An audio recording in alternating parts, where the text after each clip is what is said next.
माहितीये, तुम्ही जर असे एकटे बसलात ना तर सतत याच गोष्टीचा विचार करत राहाल. त्यामुळे प्लीज माझं ऐका आणि माझ्याबरोबर बाहेर चला please. Please Gayatri, please please मला एकट्याला राहू दे ना प्लीज. बाबा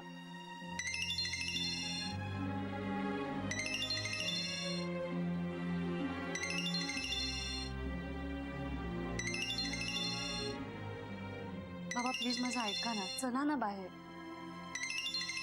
फोन उचल आता आणि बोल त्या कोणाशी.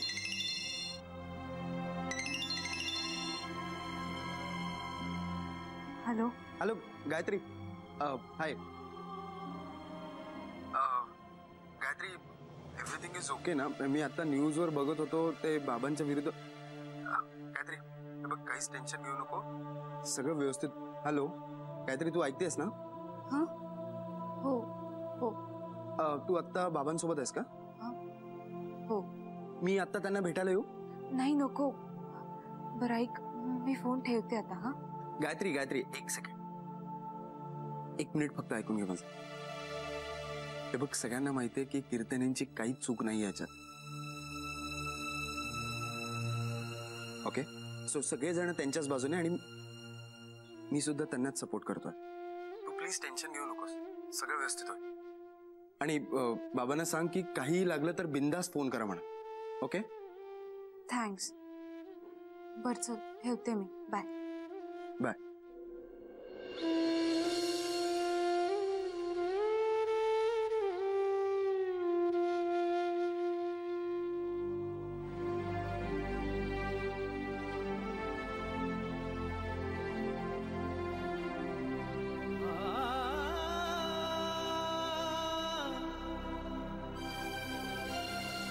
माहित नाही सर. अयो आम्ही बर्बाद झालो. आम्ही कोणाचं काय बिघडवलं? गायत्री! सगळे आमच्या पोटावरती उठलेत. ए तेजस, अरे तुमचा मामा आलाय, आंबे घेऊन, फणस, कोकम, काजू, कडकडे लाडू. अरे बापरे देवा. हळू, अरे ओरडू नकोस, घरातच आहेत ते. अरे पण मग ते आहेत कुठे? इथे मामाचा जीव तडफडतोय त्यांना बघायला, आणि ते काय करतायत आतमध्ये? त्यांना बोलव बाहेर. तुला सांगितलं होतं ना इथे येऊ नकोस म्हणून, तरी इथे आलास. अगं तू लाख सांगशील ग रागाच्या भरात मला येऊ नको म्हणून, पण माझ्या मनात तुमच्याविषयी प्रेम आहे ना, म्हणून येणार मी इथे, आणि तेच घेऊन येतं मला इथे. अगं माझे भाचे ना माझ्या स्वप्नात येतात, आणि काही म्हणालीस ना तरी उमे, तुझ्याही मनात माझ्याविषयी ओढ आहेच. मला काहीही वाटत नाही तुझ्याबद्दल. उमे, तुमच्यामुळे कोकणातली माणसं खडूस असतात, खतरूड असतात, तिरसट असतात, अशी लेबलं लागलेत आम्हाला. अरे एवढ्या लांबून माणूस आला तर त्याचं असं स्वागत करतात. जास्त जीव लावला ना की लोक डोक्यावर बसतात, म्हणून काही लोकांशी असंच वागावं लागतं. अगं वाग ना, इतरांशी वाग, पण मी तुझा सक्का भाऊ आहे, माझ्याशी कशाला असं वागतेस? अरे मी एवढ्या लांबून त्या लाल डब्यातून 40 डिग्री मधून प्रवास करून अर्धा महाराष्ट्र तुडवत आलो, आणि तू मला आल्या आल्या काय विचारतेस इथे कशाला आलास म्हणून? मग काय विचारायला हवं तुला? तू विचारायला हवं होतंस, दादा तुझा प्रवास कसा झाला?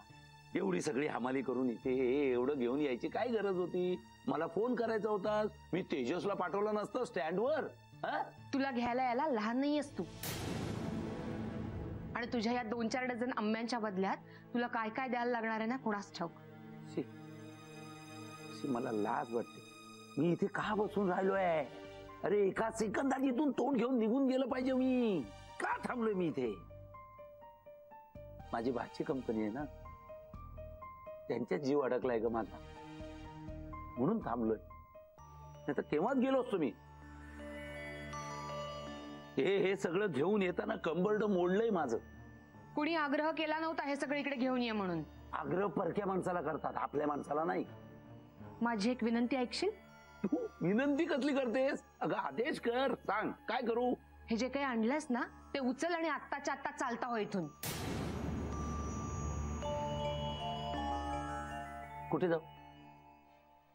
कुठे जाऊ? तुमच्याशिवाय माझं कोण आहे? ते तुझं तू बघ. नाही, माझं मी बघणारच आहे. माझी इथे काही मुंबईत कामं आहेत, ती करतो आणि मी निघतो. तोपर्यंत मात्र मी इथे राहणार आहे. तुझी कामं मला चांगलीच ठाऊक आहेत, पण एक क्षणही तू मला इथे नकोस. अगं सख्खी बहीण आहेस ना माझी, काय वैरिणी सारखी वागतेस? सख्खा भाऊ असल्याचे चांगलेच पांग फेडलेस तू. का? काय केलं? मागच्या वेळेला जी काही करामत केलीस ना त्याच्यामुळे आमची काय अवस्था झाली होती आम्हालाच माहितीये. अरे आणि सध्या तर परिस्थिती फारच वेगळी आहे.